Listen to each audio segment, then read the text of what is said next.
Ladies and gentlemen, good morning and welcome to the CVS Health fourth quarter and full year 2020 earnings conference call. At this time, all participants are in a listen-only mode. A question and answer session will follow CVS Health's prepared remarks, at which point we will review instructions on how to ask your questions. As a reminder, today's conference is being recorded. I would now like to turn the call over to Valerie Hartel, Senior Vice President of Investor Relations for CVS Health. Please go ahead. Thank you, and good morning, everyone. Welcome to the CVS Health fourth quarter and full year 2020 earnings call. I'm Valerie Hartel, Senior Vice President of Investor Relations for CVS Health. I am joined this morning by Karen Lynch, President and CEO, and Eva Barato, Executive Vice President and CFO. Following our prepared remarks, we'll host a question and answer session that will include John Roberts, Chief Operating Officer, and Alan Lotvin, President of Caremark. Our press release and slide presentation have been posted to our website, along with our annual report on Form 10-K that we filed with the SEC this morning. During this call, we will make certain forward-looking statements reflecting our current views related to our future financial performance, future events, industry and market conditions, as well as the expected consumer benefits of our products and services, and our financial projections. Our forward-looking statements are subject to significant risks and uncertainties that could cause actual results to differ materially from what may be indicated in them. We strongly encourage you to review the information in the reports we file with the SEC regarding these risks and uncertainties, in particular those that are described in the cautionary statement concerning forward-looking statements and risk factors section in this morning's earnings press release and included in our Form 10-K. During this call, we will use non-GAAP financial measures when talking about the company's performance and financial condition.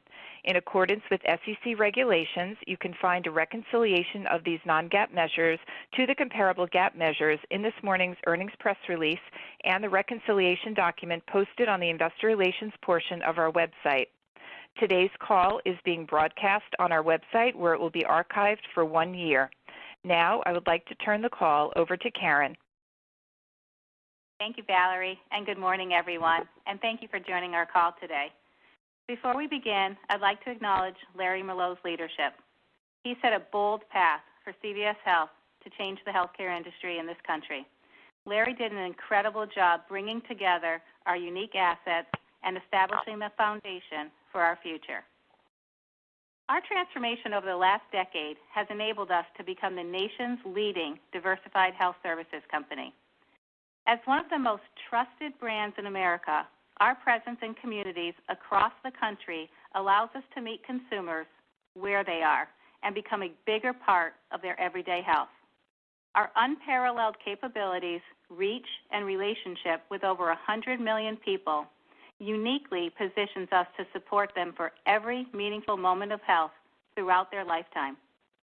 These are unprecedented times, and our purpose to help people on their path to better health has never been more important. CVS colleagues are on the front lines every day helping millions of Americans with COVID testing and vaccines, in-home and virtual care services, and face-to-face care in our CVS locations. We understand our responsibility to support our customers, members, and communities during these difficult times, and we are delivering. I am proud of the nearly 300,000 colleagues on the CVS Health team and all that we've achieved in this past year. Turning to performance, our strong results in 2020 show that both our strategy and business model are working. We exceeded our earnings commitments while delivering 6% year-over-year adjusted EPS growth. We grew revenue 4.5% to achieve adjusted revenues of $268 billion. We delivered continued strong growth in our PBM and government services business, once again achieving solid results in Medicare Advantage. We generated strong cash flow from operations of nearly $16 billion as we continued to delever while investing in our business for future growth. We served a prominent role in supporting our customers, providers, and communities during one of the biggest public health crises in our nation's history. we continue to progress against our strategic roadmap, and we set 2021 adjusted EPS guidance of $7.39 to $7.55, with mid-single-digit growth from our baseline. Eva will go into much more detail about our performance and our outlook. Turning to our three business segments, we delivered strong results in 2020 in the healthcare benefits segment. We grew total revenue by 8% for the year, with increases in our government businesses partially offset by declines in our commercial business. In the fourth quarter, we saw utilization of total healthcare services in the aggregate return to more near normal seasonal levels as higher COVID-related costs were partially offset by somewhat lower levels of traditional services. Adjusted operating income was in line with expectations. As we head into 2021, we demonstrated growth within each of our Medicare product lines in January. Overall, we are on track for another very strong year of Medicare growth. For years, we've used our voice to advocate for policies, programs, and regulations at the local, state, and national levels that support access to affordable care for all Americans. After careful consideration, we have decided to re-enter the individual public exchange market as of January 1st, 2022. As the ACA has evolved, there is evidence of market stabilization and remedies to earlier structural issues. It is now time for us to participate in these markets. We will show that we can bring great value to those who seek coverage. You can expect to hear more about our exchange reentry plans in future updates. Turning to our PBM, our pharmacy services segment has been resilient through the pandemic. We demonstrated the value we bring to our customers and our members. We achieved strong retention rates and positive momentum in winning new business in 2021. And finally, in our retail long-term care segment, we continue to advance our clinical programs, which improve medication adherence and health outcomes. We increased the level of engagement with our loyalty and subscription customers, and we also achieved high customer satisfaction results. During the last year, we delivered new market solutions, and we strengthened our role as a personal and trusted healthcare partner in response to COVID-19. We pivoted and rapidly innovated to meet customer needs for COVID testing in the community. We also advanced our digital capabilities to create a seamless experience across CVS Health touchpoints. Today, we remain the largest community testing organization in the U.S. We've administered approximately 15 million tests at our more than 4,800 testing locations nationwide. Over 50% of these tests have been administered in communities with significant need for support, according to the CDC Social Vulnerability Index. Additionally, we launched our Return Ready solution to help employers and universities as they execute their return to work and school strategies. To date, 100 clients have enrolled, representing over 1.5 million individuals, with interest continuing to grow. Such leadership enabled us to establish new relationships with approximately 8 million consumers through our COVID testing efforts. These are people who are new to CVS Health. Turning to vaccines, we've been working with the federal government on vaccine distribution readiness for several months. We were selected as one of the partners for vaccine administration in long-term care facilities. We've administered more than 3 million vaccine doses to the patients and staff in over 40,000 long-term care facilities across the country. We completed the first doses of vaccine administration in all skilled nursing facilities and will complete the second doses by the end of the month as planned. We are on track to complete both doses of vaccine administration for assisted living facilities by mid-March. This will fulfill our commitment to administer vaccines in long-term care facilities. We've also been selected as one of the national partners for the Federal Pharmacy Partnership Program. This is the linchpin of the Biden administration's plan to vaccinate 300 million Americans by the end of the summer. As part of this program, we are administering approximately 250,000 COVID immunizations across 11 states and in over 350 CVS locations each week. Early feedback from customers has been very positive on their overall experience across both our in-person and digital channels. We will continue to add stores as the vaccine supply increases. With the commitment and hard work of our employees, we have the capacity to administer 20 to 25 million doses per month, depending on supply availability. Millions of new customers will engage with CVS Health for the first time through testing and vaccine administration services. We will use this opportunity to shape a health experience that demonstrates the value we bring. It will create the opportunity to expand our customer base while deepening relationships with current customers. We have made measurable and important progress with our strategy as a health services company that utilizes all our assets, that integrates them for a superior consumer experience, and firmly addresses the total cost of care. For example, we are creating health platforms that combine local points of care, remote biometric monitoring, and access to healthcare professionals, all within a personalized consumer-centric model. Our new diabetes program is an example of this. We have approximately 1.4 million members in this new program, with about 50% representing integrated Caremark Aetna plan members. We've had strong reception to our fully integrated plan, the Aetna Connected plan, and expect to add 15 markets in 2021. Key features include $0 copays at MinuteClinic locations, standard formulary, and use of our Coram infusion services. We deepened our pharmacy penetration in the healthcare benefits segment through increased cross-sell of medical and pharmacy plans. This is expected to result in approximately $350 million in incremental revenue in 2021. We are bringing dialysis services into the home to better manage chronic kidney disease. This program offers a simpler, more patient-centered approach. It delays the onset of end-stage renal disease, reduces hospital admissions, and supports people with treatment options. Our kidney program will engage a targeted cohort across businesses, currently available to over 7.5 million eligible members. And finally, our oncology program helps patients start on the best treatment and matches eligible patients to clinical trials. Our goal is to improve patient outcomes and lower overall costs at every point of the cancer care journey. Our program has expanded to more than 125 provider systems across 28 states, covering over 30% of Aetna's insured oncology population.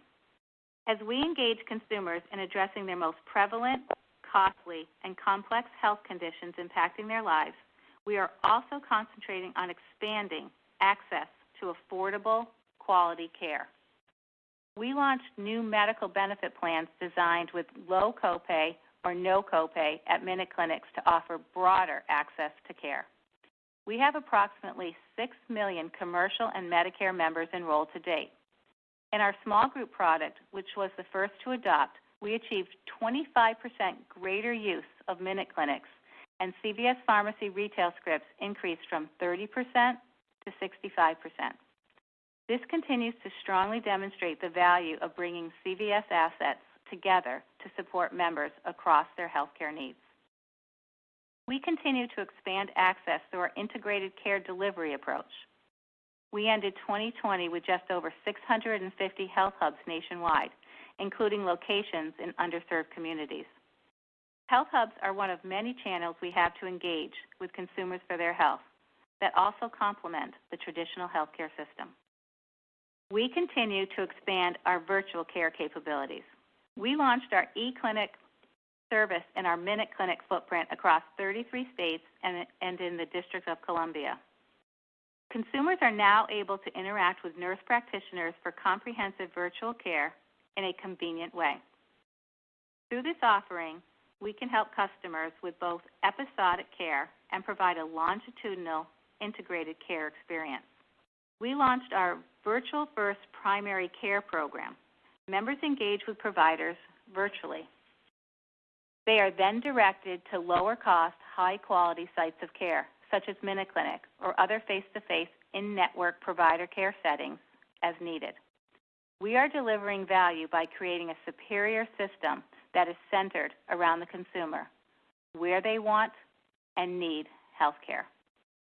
In closing, we are starting 2021 with strong momentum. We are accelerating our pace of progress to drive our consumer-centric strategy, a strategy built upon the fundamental belief that solving consumer health needs will create value for all, our customers, our communities, our people, and our shareholders. We will further develop and refine our strategy to leverage the rapid shift in healthcare underway in the U.S., trends that we are not only on top of, but in many places, driving. As we move forward with this work, the touchstones of our strategy will remain focused in the following areas. We will demonstrate the integrated value of CVS Health's unique portfolio of products and assets. We will enhance the consumer experience through the expansion of digital services and platforms that seamlessly connect to in-person channels. We will expand our portfolio with new, innovative, consumer-oriented solutions that improve health, lower medical costs, while creating better health outcomes. We will continue to build a high-performing organization that is passionate about our purpose, that reflects the diverse populations we serve, and is empowered to do the right thing the right way for consumers' health and well-being. I am confident in our future and our ability to help people on their path to better health. CVS Health will lower costs, improve customer experience, enhance access, and be their trusted healthcare partner. Now, I'll turn it over to our Chief Financial Officer, Eva Barato. Thanks, Karen, and good morning, everyone. As Karen stated, our strong performance across the enterprise continued in the fourth quarter as we executed on our strategy during this challenging time. For the full year, we delivered $7.50 adjusted earnings per share and importantly achieved over $900 million of integration synergies, above the high end of our expectations. We've hit the 2021 run rate and the synergies are fully embedded in the business. During the quarter, we generated $3.6 billion of cash from operations, bringing our full year to $15.9 billion, which is above the high end of our expectations. And we paid down $2.5 billion of net debt in the quarter, exiting the year at a low 4x leverage ratio. Since the close of the Aetna transaction, we have paid down more than $12.2 billion in net debt and remain on track with our low 3x leverage ratio goal in 2022. We maintained our dividend while we also invested in our enterprise to support our colleagues and customers during the pandemic and to accelerate future growth. Looking at our fourth quarter results by segment, our healthcare benefits segment total adjusted revenues increased 9.6% year over year, driven by membership growth in our government products and the reinstatement of the HIF. Adjusted revenues exclude the ACA risk corridor payment received during the fourth quarter. Adjusted operating income was $153 million, in line with our expectations, largely reflecting the planned COVID-19 related investments benefiting customers, testing and treatment costs, and the divestitures of the Aetna PDP and our workers' comp business. Total membership increased about 140,000 sequentially, with Medicaid membership up about 90,000 as states continue to respond to the COVID-19 pandemic by suspending eligibility redeterminations. Additionally, our Medicare portfolio continues to show growth with strong Medicare Advantage and MedSup membership growth increasing sequentially about 90,000, up over 2%. These increases were partially offset by a modest sequential decrease in commercial membership of about 35,000 members, driven by additional membership attrition due to COVID-19. Our adjusted MBR for the quarter, excluding the ACA payment, was 88.3% and in line with our expectations, representing an increase of 260 basis points compared to the prior year. The higher MBR was driven by COVID-19 related investments, testing and treatment costs, the divestiture of the PDP business, partially offset by the reinstatement of the HIF. Overall, fourth quarter utilization was generally in line with our baseline, including higher COVID-19 related costs. Days claims payable were 48 days for Q4 2020, consistent with our Q4 19 and a day lower than Q3 2020, largely driven by pharmacy payments. We remain confident in the adequacy of our reserves. Moving to pharmacy services, total revenues declined approximately 2% versus last year, primarily driven by the previously disclosed client losses and continued price compression. The decline in revenue was partially offset by growth in specialty pharmacy of approximately 4% and brand drug price inflation. Total pharmacy claims grew 0.7% in Q4 compared to last year, driven by net new business. Momentum in pharmacy services continues, with adjusted operating income increasing 7.9% compared to the fourth quarter last year.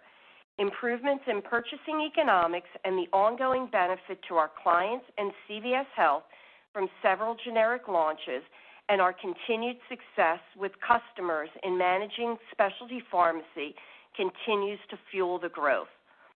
The quarter also reflected higher investments to support our successful 2021 welcome season. And finally, retail long-term care total revenues grew 6.6% year over year, driven by a 2% increase in prescription volume, including strong flu immunizations, as well as benefits from our diagnostic testing and brand inflation, partially offset by a 1.6% decline in front store sales. Our COVID-19 diagnostic testing program contributed nearly $400 million in the quarter. Prescription growth was driven in part by continued adoption of our patient care programs. Offsetting the growth was lower incidence of flu and flu-like illness, which reduced flu-related scripts nearly 40% and affected cough and cold sales in the front store by approximately 30%. Gross margins for the segment declined 140 basis points versus 2019, driven by continued reimbursement pressure and mix, partially offset by testing. Adjusted operating income declined 12.6% year over year, reflecting the items I've discussed, as well as costs related to COVID-19. Moving to other items on the income statement, we incurred lower interest expense as a result of our continued debt paydown, and the adjusted tax rate was higher in Q4 compared to Q4 19, primarily due to the return of the HIF. Transitioning to 2021 guidance, full-year adjusted EPS is expected to be in the range of $7.39 to $7.55, an increase of approximately 4 to 6% from our 2020 baseline of about $7.11, and in line with our mid-single-digit growth expectation. Consistent with our practice, net realized capital gains or losses and prior year's development are excluded from our outlook. We expect to generate between $12 and $12.5 billion of cash flow from operations in 2021. This includes the impact of timing of certain payables and receivables that contributed to our 2020 outperformance. Our gross capital expenditure expectations of $2.7 to $3 billion is above historical levels as we expand our investments in technology and digital, enhancing our app and systems workflow, and we continue to invest in our health hubs. As noted over the course of 2020, there were positive and negative impacts from COVID-19, many that offset across our segments, stemming from changes in consumer behavior. We are pleased with our ability to pivot to deliver the products and services in demand to drive continued growth at our enterprise as we create a better way to deliver health care.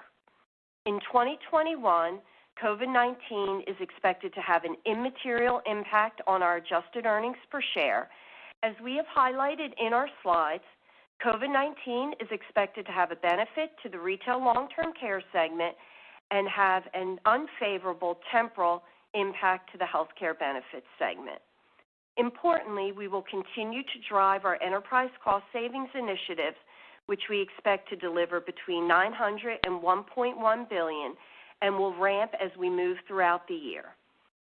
Key drivers of savings include ongoing digitization of our businesses along with system technology improvements in our operations, such as our call centers, real estate changes, including our decision to reduce office space by about 30%, resulting from COVID-19 and workforce management changes in how we are working, as well as productivity and operational efficiency initiatives within each segment.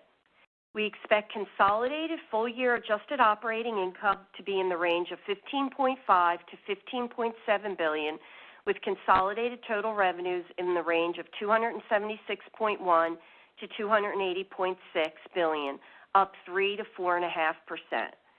We are maintaining our shareholder dividend of $2 per share. Moving on to our segments, as a result of continued strength in Medicare products, we expect HCB total revenues to be in the range of $79.4 to $80.7 billion.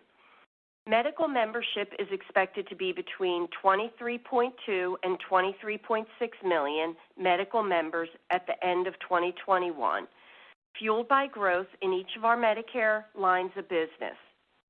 Partially offsetting the growth in Medicare is the transition of 2 large Medicaid contracts. Our guidance includes an expectation that state redeterminations do not return in 2021. We believe the strength of our unmatched benefit plan designs that utilize our enterprise assets positions us well for 2021 and beyond. Within healthcare benefits, we expect adjusted operating income in the range of $5.1 to $5.2 billion. Our outlook reflects the negative impact of COVID-19 of approximately $450 to $550 million, largely attributable to the Medicare risk adjuster impacts and the recent regulatory changes from the Consolidated Appropriations Act.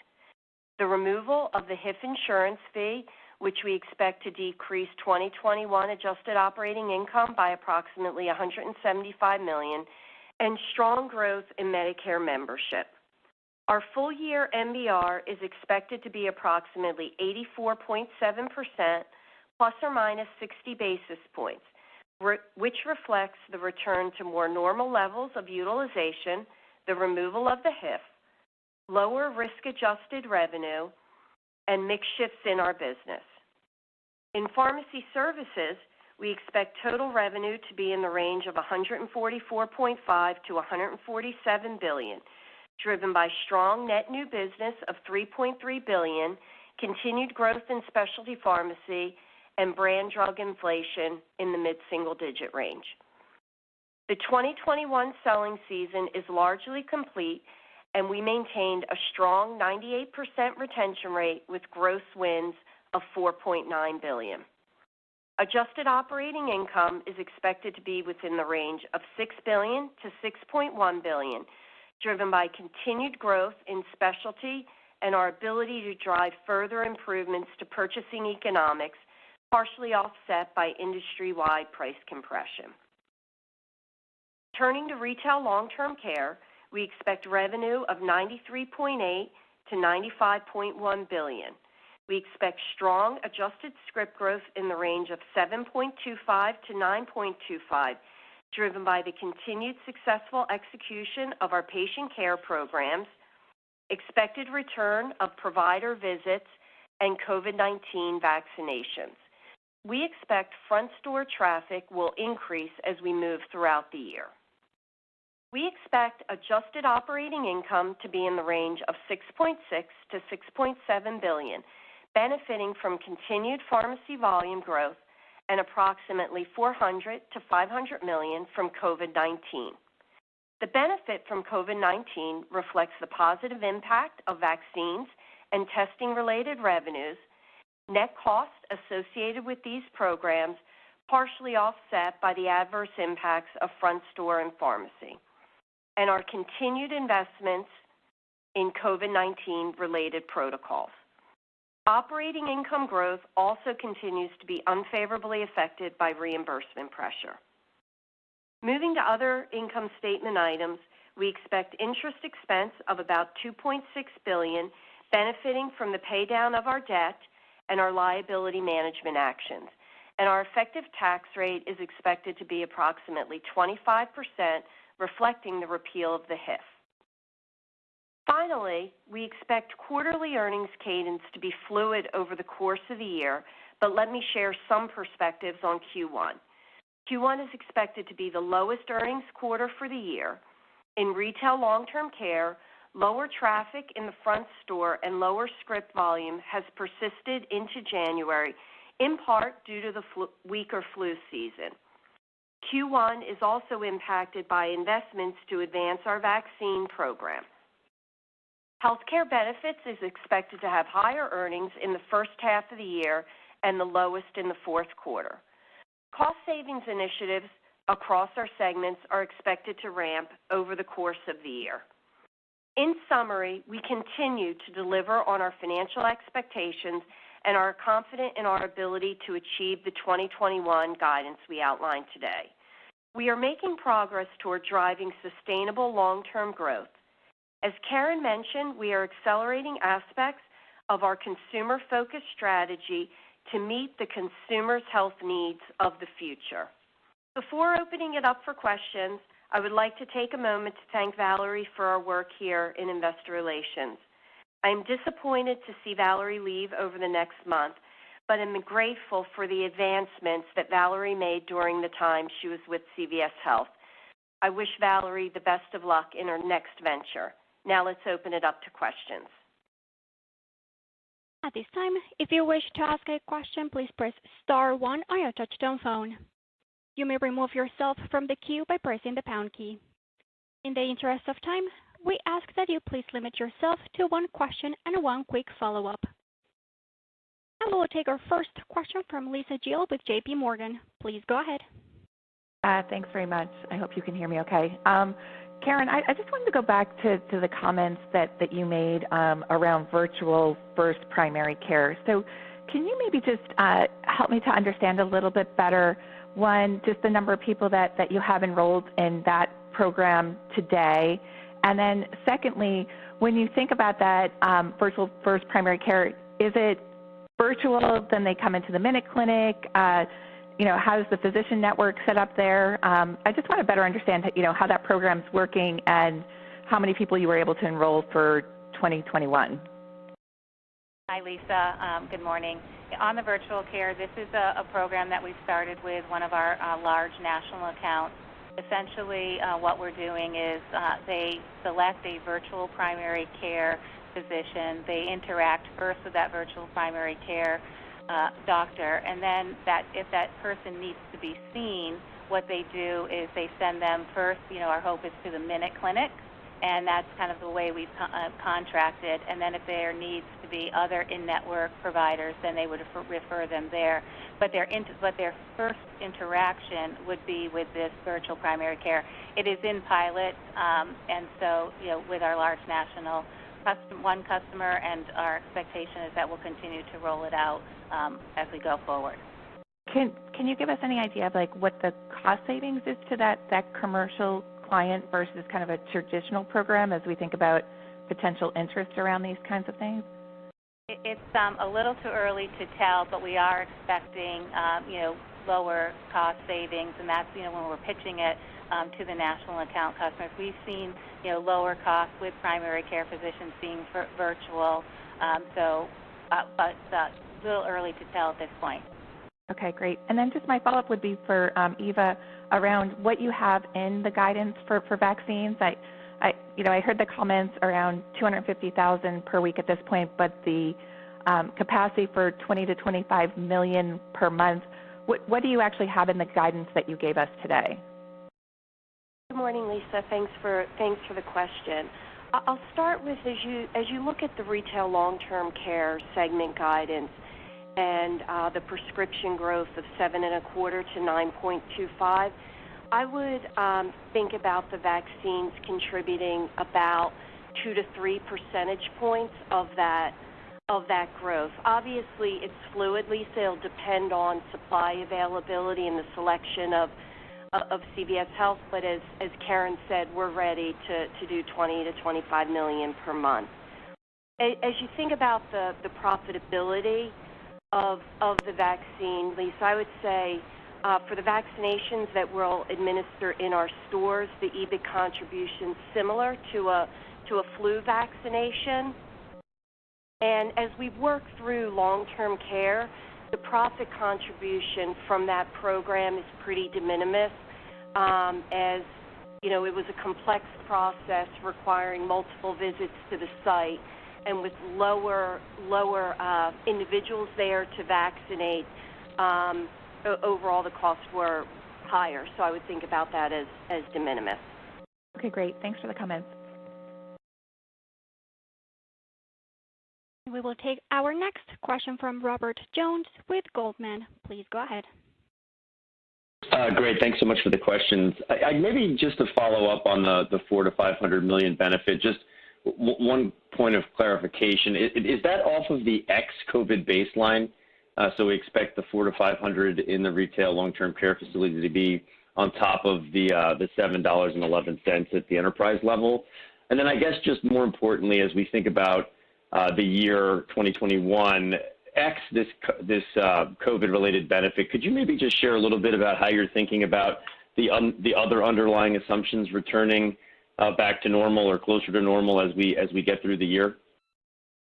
Yeah, let me start with some of the assumptions, and I'll kick it over to Eva for some of the metrics. On the assumptions, we've assumed that the public health emergency would stay in place all year. Obviously, that impacts the Medicaid business.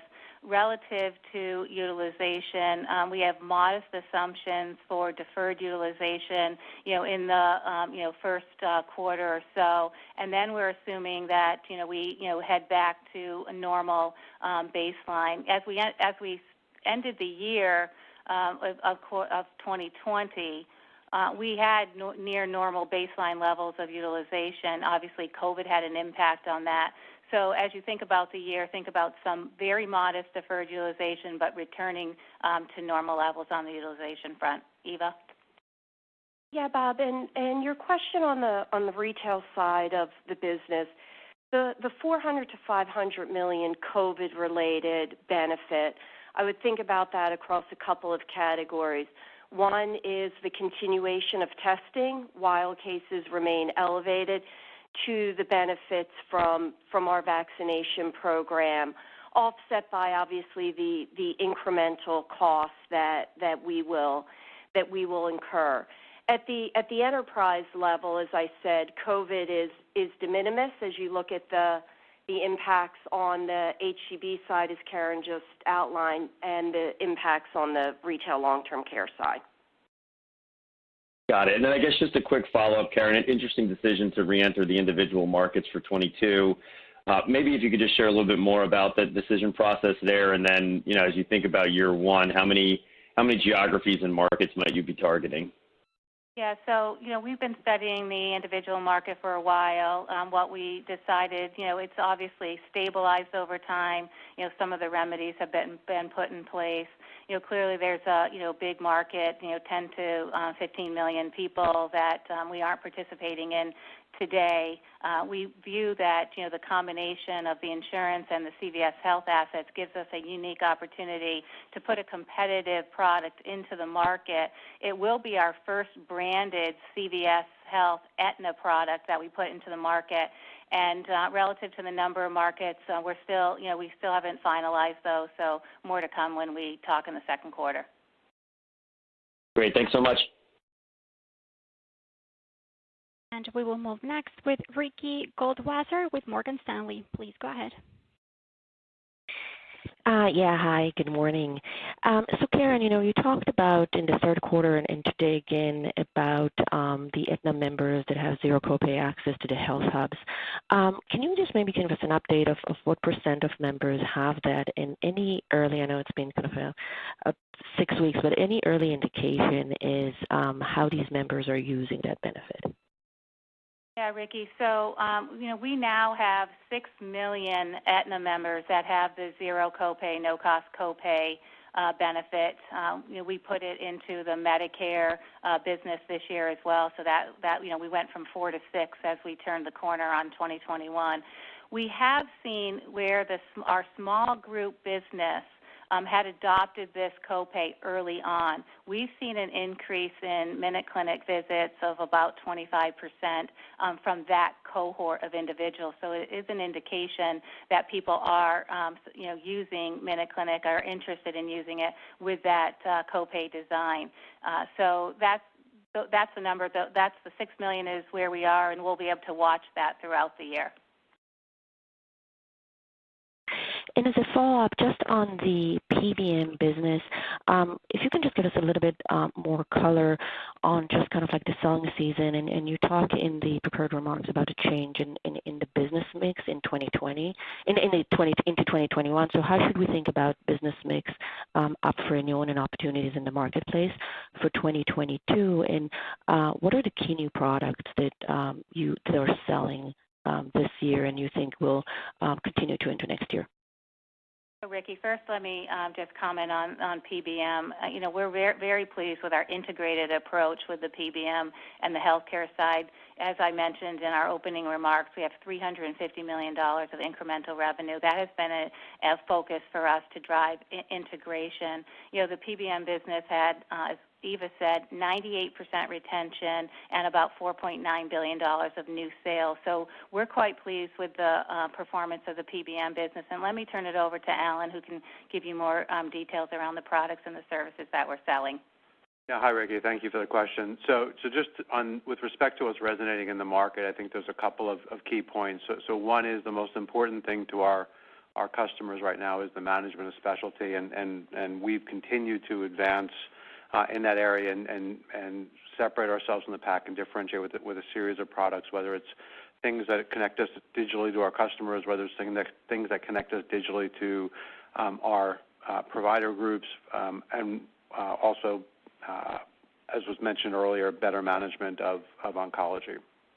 That's really what's driven that. With respect to when we look at the 2022 in terms of what's up for renewal, it's a year that's smaller exposure of our own customers up for renewal than we've seen for the past 2 years, about $32 billion compared to sort of in the $50 billion range the prior 2 years.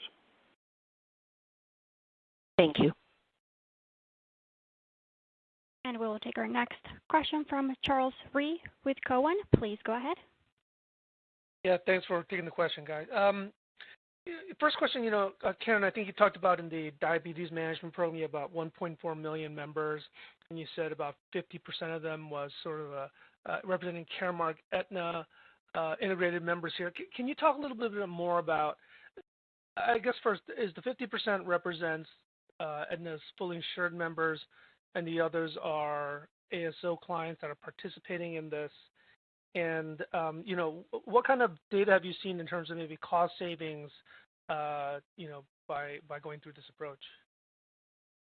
Yeah, so Charles, let me just comment on the diabetes program. First, it's focused on a data-driven identification and targeting of member-specific gaps, in 5 areas. We're focused on medication optimization, medication adherence, screenings, lifestyle and nutrition, and blood glucose monitoring. Basically it's a multi-channel approach. We do, as you mentioned, we have 1.4 million members. The 50% represents kind of all of our members. I don't know the split. We can certainly get you that split at some point. So we launched it. We do have a large group Medicare account on it as well. But preliminary results are, showing that, our engagement rate is improving. We're closing diabetes gaps for about 50% of those engaged members. so far, what we've seen is we're pleased with the, preliminary results, but obviously, it's relatively new to the market, so we need to see sort of that longitudinal study, but it is resonating with our customers. And is that being delivered through the health hubs themselves, or is it more broadly through the MinuteClinic channel? It is being delivered through the health hubs itself, and being sold through both the Aetna and Caremark teams, and we're really looking at it from an integrated perspective. Great. And if I got one more follow-up, you also talked about the efforts in the digital channel. Obviously, a lot of members coming through to CVS for the first time. Are they coming through CVS through the CVS app, for example, or are they coming, first through the store because they're looking to maybe book a COVID appointment? How are they first reaching out to you? Like, what % of that is digital? And then can you maybe talk a little bit about that strategy, retaining them digitally, once they leave? Charles, I assume you're talking about the interactions with our testing and vaccines.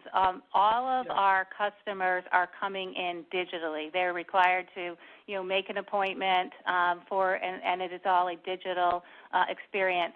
We are receiving quite positive response from those customers relative to their digital experience.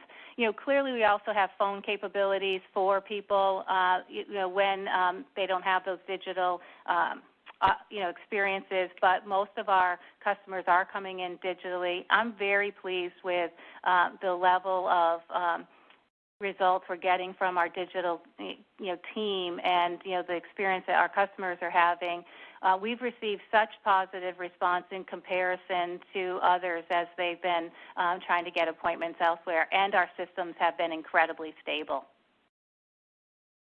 Thank you. We will move next with Matt Borsch with BMO. Please go ahead.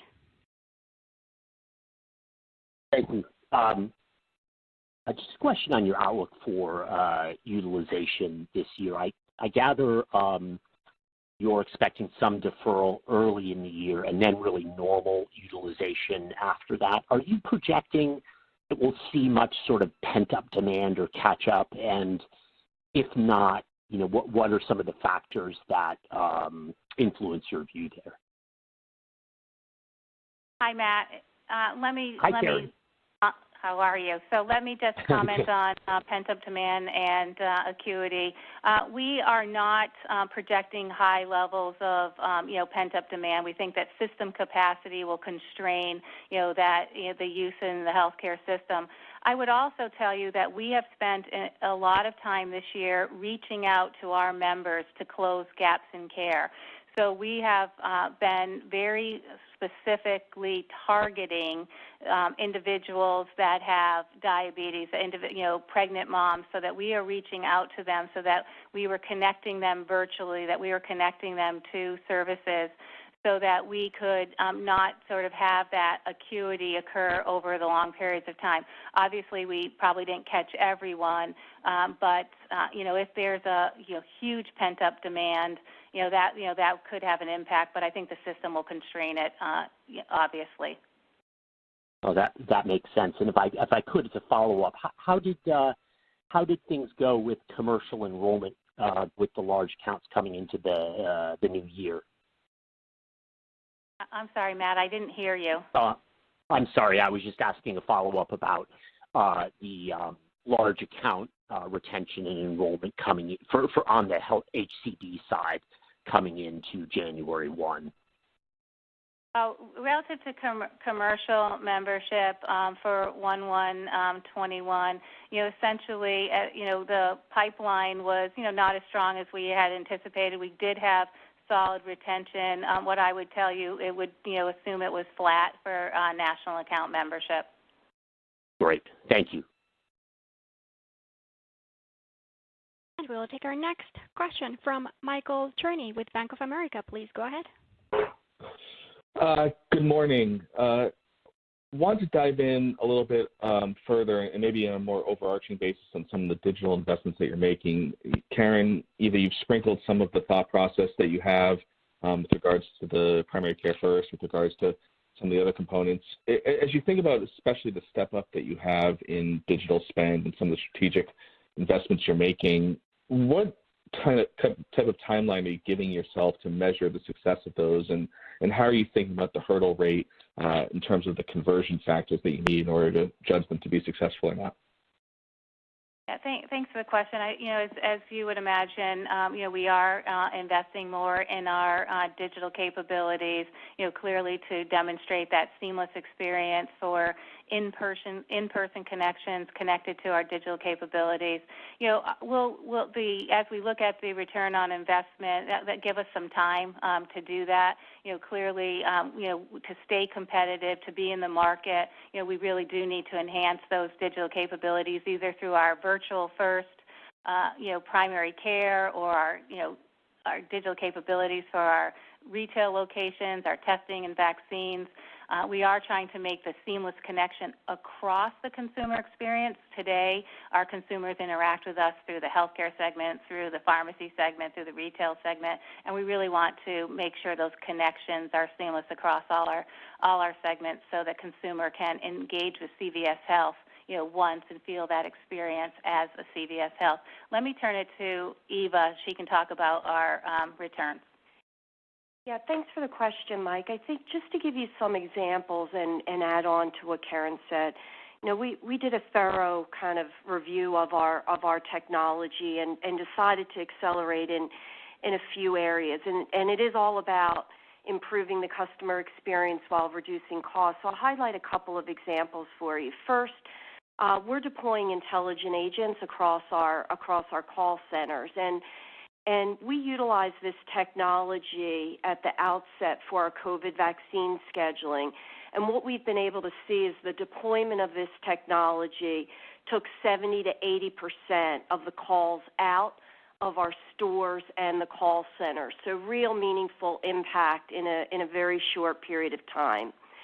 Another area that we're really focused on is how we utilize machine learning for greater personalization across all aspects of our business to increase the returns there.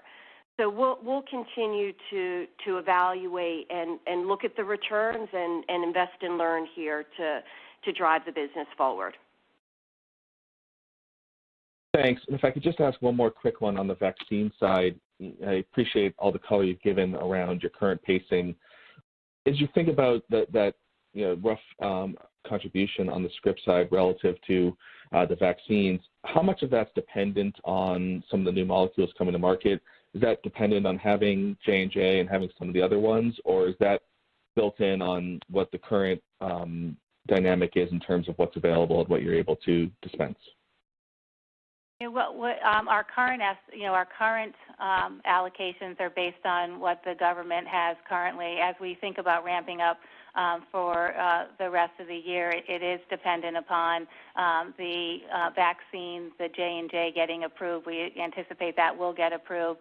Obviously, the country needs to have J&J get approved to get to the numbers that the Biden administration has put out there. And this is John. I would just add that, in our conversations with the pharmaceutical manufacturers, we're estimating about 500 million doses of vaccine between now and the end of June. So we think there's going to be good supply, and it should begin to open up in April.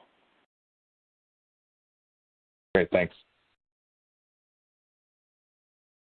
And we will move next with George Hill with Deutsche Bank. Please go ahead. Good morning, guys, and thanks for taking the question. Eva, you had mentioned the 2022 leverage ratio and a couple of the other 2022 KPIs. I hate to look forward that far, but I guess what I would ask is, do the other long-term earnings targets hold provided in the 2019 Analyst Day, or is there any reason that we should think the double-digit earnings growth target or any of the other targets get reset because of COVID? Yeah, thanks for the question. George, what I'll say, we remain very focused on our long-term growth targets that we outline, right? As you think about 2022, it's a very fluid environment right now, so it's difficult to comment explicitly on that, but we're focused on driving the organization forward over the longer term to deliver on our targets. Okay, and then maybe my brief follow-up would be, is it looks like the COVID I'll call it the tailwind, represents all the growth to the retail LTC segment in 21. I guess, is that the right way to think about that? And I don't know if there's any of the other big moving pieces that you could talk about, particularly reimbursement. George, I'll take that one. Right, as you look at the retail algorithm in 2021, our high single-digit growth rate is attributable to strong prescription growth, right, 7.25 to 9.25, which includes our patient care programs as well as the COVID-19 vaccination. We expect diagnostic testing will continue. As you think about it, as vaccines ramp up, the testing will ramp down, and normal returns in the front store as we move toward the second half of the year. Reimbursement pressure is an offset to that. It continued at consistent levels as we've seen in the past, as well as our cost reduction initiatives. Overall, I think about gross margins as flattish, given the mix change in the business, particularly as you think about the COVID-19 vaccination and the revenues not reflecting the product cost, owning the administrative fee. Okay, that's helpful. Thank you. We'll move next with Lance Wilkes with Bernstein. Please go ahead. Yeah, good morning. Could you just talk a little bit about your comment on an increase in the pace of targeted investments? And was interested to just understand in which areas, and will those be both organic or also through acquisitions? Hi, Lance. Relative to our investments, there are organic investments really focused on, technology, our digital assets, and also we have some investments for, reentry into the ACA marketplace. So those are, primarily some of the incremental. And let me turn it to Eva to add some more comments here. I think, Karen, you got it all. Oh, okay. Well. Oh, great. And then could you just comment related to that on, you've obviously added a bunch of talent already. Could you talk a little bit about your talent additions, and then if there are any implications for org structure, new roles, et cetera, as you're thinking about that? Thanks. So, Lance, we brought in 3 new individuals onto the team. Neela Montgomery, who is leading our retail organization, she brings significant consumer and digital experience. We've also brought in Michelle Peluso, who brings great, again, digital experience, customer experience, marketing experience, and we've also brought in a new leader of our new Chief People Officer, Lori Hovanek, who brings, cultural change, diversity, inclusion, and really can help drive, the workforce of the future. I'm quite pleased with the talent that we have on the team, across the board. So very pleased with the complement of talent to drive the business forward.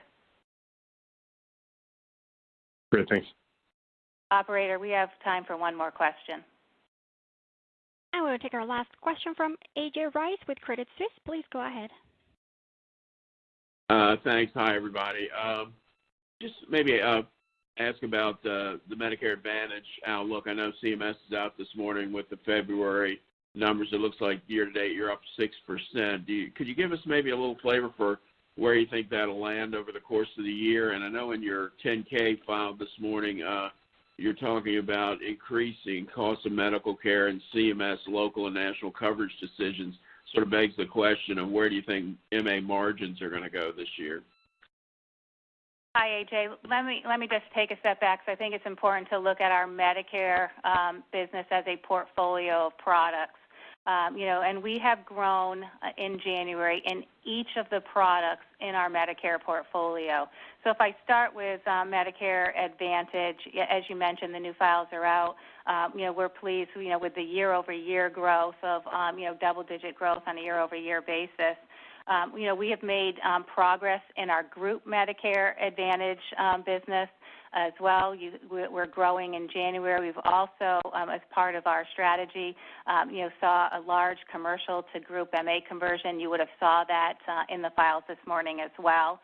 We've had very strong performance in our duals business. We grew 100%, in our duals business, and as you might recall, that was a deliberate strategy of ours. And then our Medicare supplement business grew impressively in 2020. We expect it to continue to grow in 2021. And then finally, AJ, our PDP grew in January, outperformed the industry there as well. It was a very targeted and disciplined approach to growing PDP. As you know, our strategy is to see if we can drive PDP performance, PDP conversions to MA. We've had good success there, and we expect to continue to do so. We are, targeting our, business at our targeted margins, AJ. So we expect that's where the performance will be. Okay, and if I could just follow up, being the last question, I got two little cleanups here. When you get back into the public exchange, do you have a view of what the target margin for those public exchange lives should be? And then on the vaccine, you didn't say anything about front-end add-on. Should we think of the vaccine for COVID like the vaccine for flu, where there is some added benefit in the front end of the store? Yeah, so for the IVL, more to come. We're still evaluating our pricing, our market, so, more to come on that. And then relative to vaccines in front store, let me ask John to answer that question for you. Yeah, so we do see an opportunity with the vaccines and building relationships with new customers to convert them to long-term CVS Health customers. So, let me just give you an example. Our customers, after they get the vaccine, have to wait 15 minutes. As we observe them to make sure they don't have an adverse reaction. So we're going to give them a series of value adds to encourage them to engage further. So from shopping passes in the store to MinuteClinic education and ultimately CarePass onboarding. And then remember, as we said earlier, every one of these customers is coming through our digital front end. So we have their email, we have their text message, and we have the ability to communicate with them regularly. So I would think of it beyond just the add-on front store. I would think about it as adding new customers to the CVS channel and getting their pharmacy business plus their front store business. Well, that's all we have for today. So I'd like to thank everyone for our call this morning. As you can see, we've made measurable and important progress on our strategy as a health services company. We're starting 2021 with strong momentum, and we are accelerating our pace of progress to drive our consumer-centric approach. And I do, again, want to thank all of our employees for their strong performance. With that, I'll say thank you for joining us today. Thanks, everyone. This concludes today's CVS Health fourth quarter and full year 2020 earnings call and webcast. You may disconnect your line at this time. Have a wonderful